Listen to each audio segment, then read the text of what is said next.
Hello student, আজকে তোমাদের 2026-এ যে সমস্ত ছাত্রছাত্রী মাধ্যমিক পরীক্ষা দিবে তাদের জন্য সিরাজদৌল্লা চ্যাপ্টার থেকে সাজেশন নিয়ে তোমাদের কাছে আজকে আমি হাজির হয়েছি।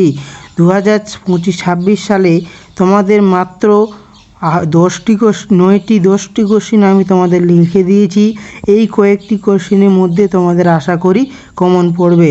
টেস্ট এবং সেকেন্ড ইউনিট টেস্টের জন্য সেকেন্ড ইউনিট টেস্টে তোমরা এই কয়েকটির মধ্যে কমন পেতে পারো।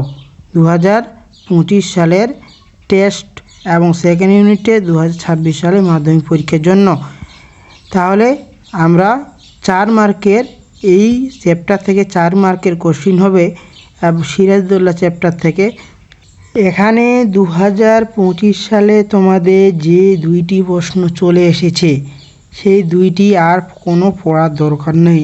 1 নাম্বার, আজ আপনাদের কাছে ভিক্ষা যে আপনাদের বলতে বক্তা কাদের বুঝিয়েছেন, তিনি কেন কীভাবে ভিক্ষা চেয়েছিল 2025 সালে। 2 নম্বর, তার সাফল্যের পরিচয় আজ দিয়ে রাখলাম, কার উদ্দেশ্যে বক্তা একথা বলেছেন, তিনি কি সামান্য পরিচয় দিয়ে রেখেছিলেন 2025 সালে।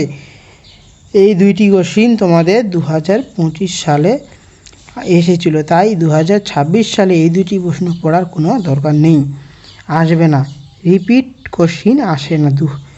2026 সালের জন্য আমি তোমাদের মাত্র 10টি কোশ্চিন, তার মধ্যে থেকে ফার্স্ট কোশ্চিনটি খুব গুরুত্বপূর্ণ। জাতি সৌভাগ্য সূর্য আজ অস্তাচলগামী, বক্তাকে এরূপ মন্তব্যের কারণ কী। 2017 সালে সিরাজদৌল্লা নাট্যাংশ অবলম্বনে সিরাজের চরিত্রটি এসেছিল 2017 সালে, এটি খুব গুরুত্বপূর্ণ। বাংলা শুধু হিন্দুর নয়, বাংলা শুধু মুসলমানের নয়, মিলিত হিন্দু মুসলমানের মাতৃভূমি। গুলবার্গ এই কথার এই মাতৃভূমি বাংলার কাদের উদ্দেশ্য করে এ কথা বলা হয়েছে। এই কথার মধ্যে দিয়ে বক্তা কি চারিত্রিক বৈশিষ্ট্য ফুটে উঠেছিল। 2018 সালে এই কোশ্চিনটি এসেছিল, খুব গুরুত্বপূর্ণ, 2026 সালে আসার সম্ভাবনা প্রবল।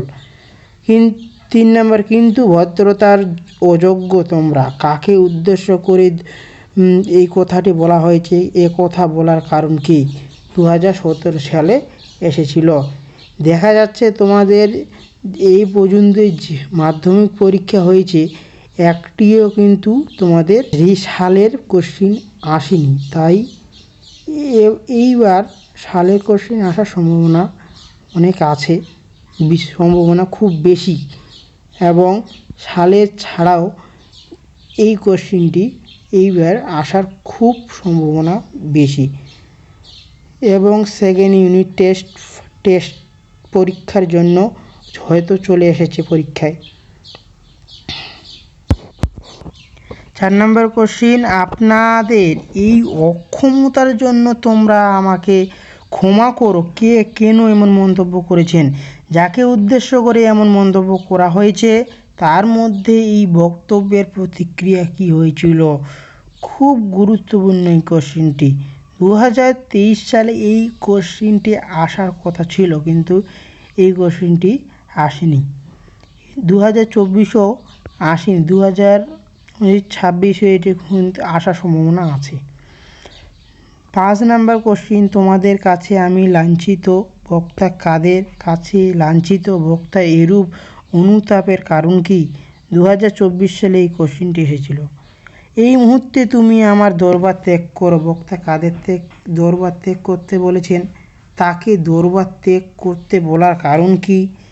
7 নম্বর, বাংলার মান, বাংলার মর্যাদা, বাংলার স্বাধীনতা রক্ষার প্রয়াসে আপনারা আপনাদের শান্তি নিয়ে বুদ্ধি দিয়ে সর্বরকমের আমাকে সাহায্য করুন।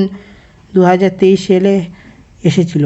সিরাজ কাদের কাছে সাহায্যের আবেদন জানিয়েছিল, কেন তিনি এই সাহায্যের প্রত্যাশী হয়েছেন।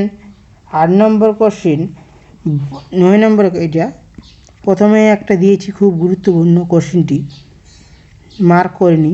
বাংলার এই দুর্দিনে আমাকে ত্যাগ করবেন না, কাদের উদ্দেশ্যে কথা বলা হয়েছে, কোন দুর্দিনের কথা, এর জন্য এই আবেদন।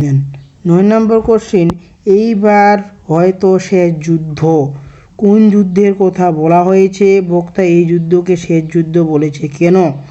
2025-26 সালে তোমাদের এই কয়েকটি প্রশ্ন যদি তোমরা ভালোভাবে মুখস্থ করে রাখতে পারো, তাহলে 2025 সালের টেস্ট এবং সেকেন্ড ইউনিট টেস্ট এবং 2026 সালের মাধ্যমিক পরীক্ষায় এই কয়েকটির মধ্যে তোমরা আশা করি কমন পেয়ে যাবে। এবং এই 4 মার্কের প্রশ্ন কোশ্চিন তোমার 1+3 এইভাবে তোমাদের কোশ্চিন আসে। তাই আশা করি তোমরা এই কয়েকটি প্রশ্ন মুখস্থ করে মাধ্যমিক এর বোর্ড এক্সামে বসবে। Thank you. সবাই সুস্থ থাকবে, ভালো থাকবে। দেখা হবে নেক্সট ভিডিওতে।